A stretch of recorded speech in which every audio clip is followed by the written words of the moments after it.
የጠቅላይ ሚኒስትር አብይ አህመድ የአፍሪካ ቀንድ አማካሪ ሚኒስትር ጌታቸው ረዳ ቦሌ ይኖርበት የነበረውን ቅንጡ መኖሪያ ቤት መቀማቱ ተሰማም። የኢትዮጵያ መንግስት ለ3 ወራት ለበጀት የሚሆነኝን 288 ቢሊዮን ብር አበድሩኝ ሲል ህዝቡን ጠየቀ። በሱዳን በጀነራል አብዱል ፈታህ አልቡርሃን የሚመራው ጦር ከኢትዮጵያ ድንበር አካባቢ ከጀነራል ዳጋሎ ኃይሎች ጥቃት ይከፈትብኛል በሚል ስጋት ለጥቃት እየተዘጋጀ መሆኑ ተሰምቷል። ጤና ይስጥልን፣ ኢትዮ ፍሮንቶች ነን።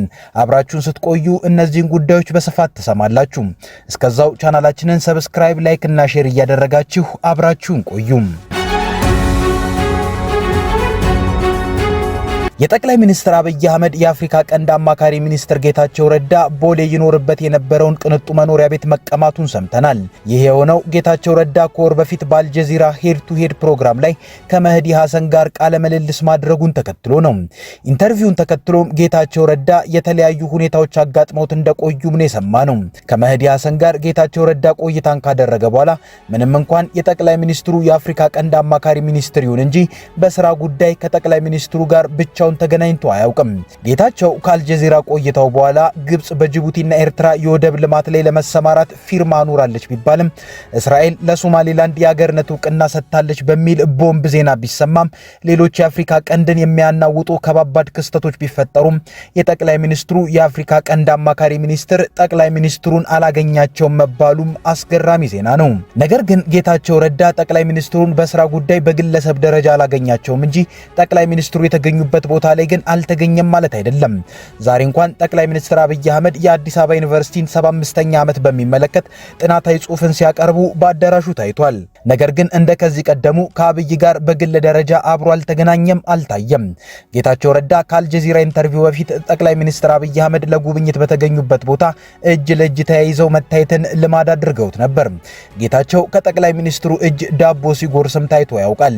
ከአልጀዚራ ኢንተርቪው በኋላ ግን እንኳን ለህዝብ እይታ የሚበቃ አይደለም፣ በቀጥታ ጌታቸው ረዳን ለሚመለከቱ ስራዎችም ተገናኝተው አያውቁም። ይባስ ብሎም ጌታቸው ረዳ ከአልጀዚራው ኢንተርቪው በኋላ ቦሌ ካለው ቅንጡ መኖሪያ ቤቱ እንዲለቅ ተደርጎ መካኒሳ አሮጌው ኤርፖርት አካባቢ ደከም ያለ ቤት ተሰጥቶት በዚያ እንዲኖር ተደርጓል። ከሰሞኑ ኤንቢሲ የተባለው የቴሌቪዥን ጣቢያ ጋር ኢንተርቪው የተደረገውም ከዚሁ ቤት ነው። ይህም ጠቅላይ ሚኒስትር አብይ አህመድና አጠቃላይ የብልጽግና ባለስልጣናት ጌታቸው ረዳ ከመህዲ ሐሰን ጋር በነበረው ቆይታ ፍጹም ደስተኛ እንዳልሆኑ ማሳያ ነው።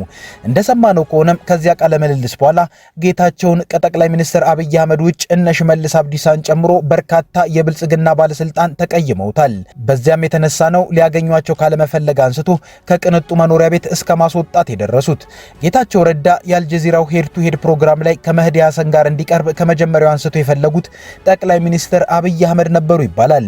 ምክንያታቸውም እሳቸው ወደ ጠቅላይ ሚኒስትርነት ከመጡ አንስቶ በአገሪቱ በነበሩ ጦርነቶችና የተለያዩ ቀውሶች ምክንያት የጠቅላይ ሚኒስትሩም ሆነ የመንግስታቸው ስም በዓለም አቀፍ ደረጃ በጥሩ መነሳት አቁሞ ስለነበር እሱን ስም ለማደስ ነበር።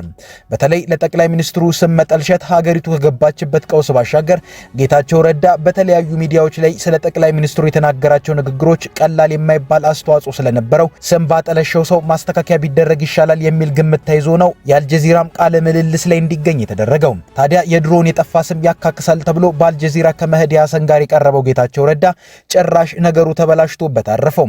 ማክሰኞ ቀን ቅንጭፍ ቪዲዮ ታይታ ሐሙስ ቀን ሙሉ ቃለ ምልልሱ ከመታየቱ በፊትም ነው የብልጽግና መንግስት ባለስልጣናት ቃለ ምልልሱ ግቡን እንዳልመታ ያወቁት። ለዚህም ሆርን ሪቪው የተባለው የፕሮፓጋንዳ ማሰራጫ ላይ ቃለ ምልልሱን ከታቀደ ጀምሮ ስለነበሩ ነገሮች እንዲጻፉ የተደረገው። የሆነ ሆኖ ጌታቸው ረዳ ከዛ የአልጀዚራ ቆይታው በኋላ በአዲስ አበባ ያለው ነገር ብዙም አልቀናውም። ለዚህም ይመስላል ከሰሞኑ ከድሮ የህወሓት ዘመን የፕሮፓጋንዳ አቀናቃኙ ብሩክ ከበደ ጋር ኤንቢሲ በተሰኘ የቴሌቪዥን ጣቢያ ላይ ቀርቦ ብዙ ጊዜውን ህወሓትን፣ የኤርትራ መንግስትንና ፋኖን በማማት ያሳለፈው። በዚህ ኤንቢሲ በተባለው የቴሌቪዥን ጣቢያ ላይ ያወሯቸው ወሬዎች ከአልጀዚራው ጋር በእጅጉ የተቃረነ ሆነው ነው የታዩት። ለምሳሌ በአልጀዚራ ሄድ ቱ ሄድ ላይ ከመህዲ ሐሰን ጋር ትግራይ ላይ ጄኖሳይድ ተፈጽሟል ብሎ እንደሚያምን አስረግጦ ተናግሮ ጠቅላይ ሚኒስትር አብይም ጦርነቱን የመሩት መሆናቸውን ተናግሮ ነገር ግን ጠቅላይ ሚኒስትሩን በጄኖሳይድ ወይንም በዘር ማጥፋት ተሳትፈዋል ከማለት ብቻ ተቆጥቧል።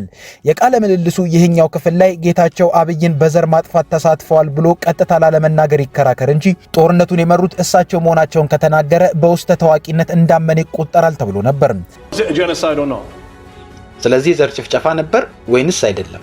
I believe genocide has been committed in Tigray. የዘር ጭፍጨፋ ትግራይ ላይ እንደተፈጸመ አምናለሁ። By Abiy Ahmed. በአብይ አህመድ? Well, I have to be responsible for my words now. ጥሩ፣ አሁን ለምናገረው ኃላፊነት ሊኖርብኝ ግድ ነው። ስለዚህ ከዚህ በፊት ለንግግሮች ኃላፊነት አልነበረብህም?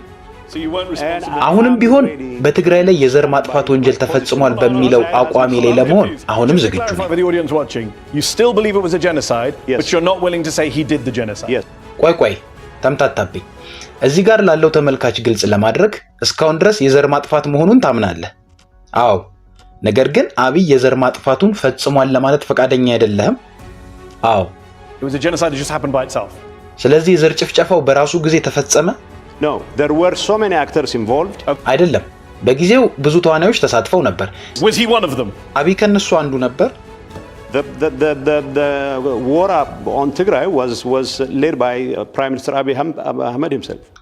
በትግራይ ላይ የተደረገው ጦርነት የተመራው በራሱ በጠቅላይ ሚኒስትር አብይ ነበር።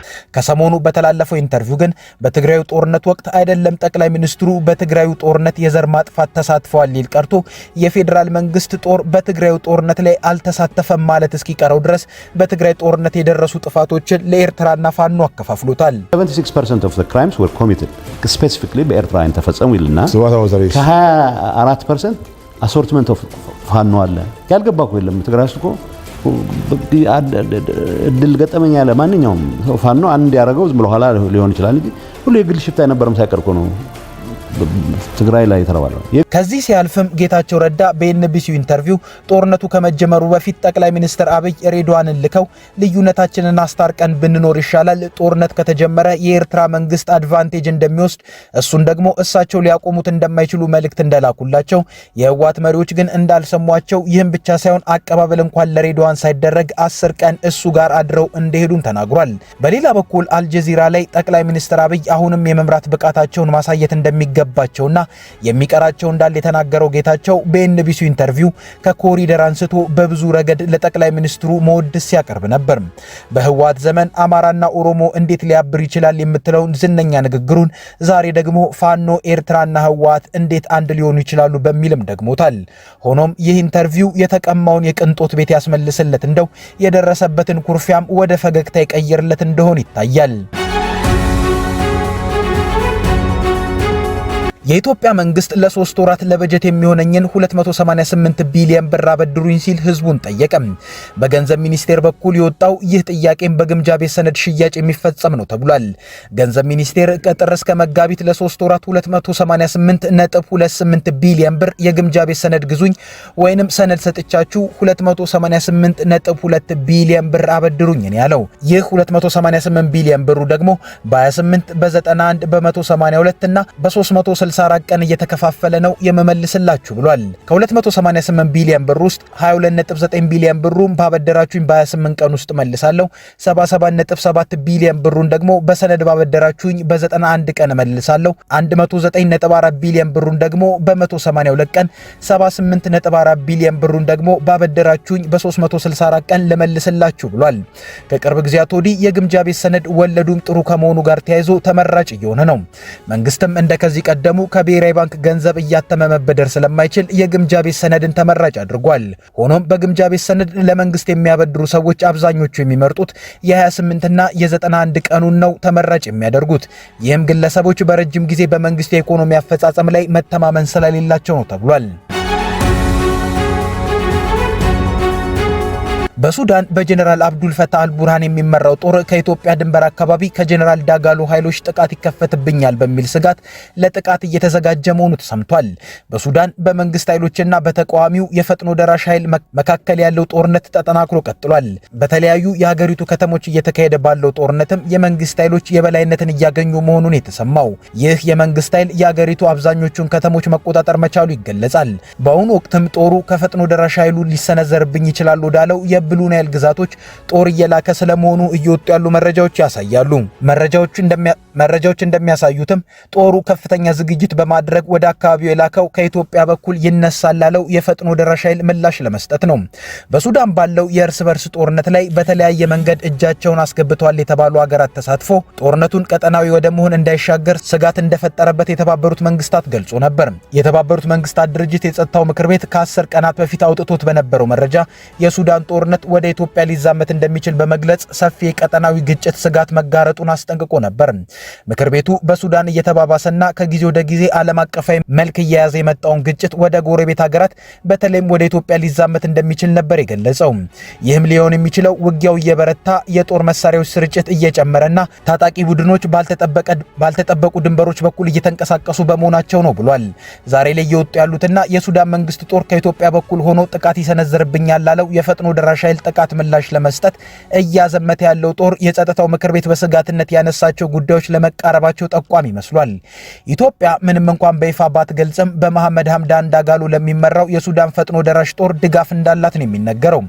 በወቅቱ ለምክር ቤቱ ገለጻ አድርገው የነበሩት የፖለቲካና ሰላም ግንባታ ጉዳዮች ረዳት ዋና ጸሐፊ ኻሊድ ሂያሪ ጦርነቱ በቅርብ ወደ ሱዳን የኮርዶፋን ግዛት አቅጣጫ መዞሩን ገልጸው ነበር። በዚህም መሰረት የሱዳን ፈጥኖ ደራሽ ኃይል የባባሳኑን ከተማ በጎርጎሮሳውያኑ ታህሳስ 1 ቀን የሄንግሊግ የነዳጅ ማውጫን ደግሞ በታህሳስ 8 ቀን መቆጣጠሩንና በደቡብ ኮርዶፋን የሚገኙ ዋና ዋና ከተሞችን አሁንም በከበባ ውስጥ መሆናቸውን አስታውቋል። አክለውም በሱዳንና በደቡብ ሱዳን መካከል እየታየ እንዳለ ሁሉ ታጣቂ ቡድኖች ድንበር ተሻግረው የሚያደርጉት እንቅስቃሴ ለቀጠናው መረጋጋትን ሊያሳጣ የሚችል ተጽዕኖ እንዳለው አስጠንቅቀው እንደነበር ይታወሳል።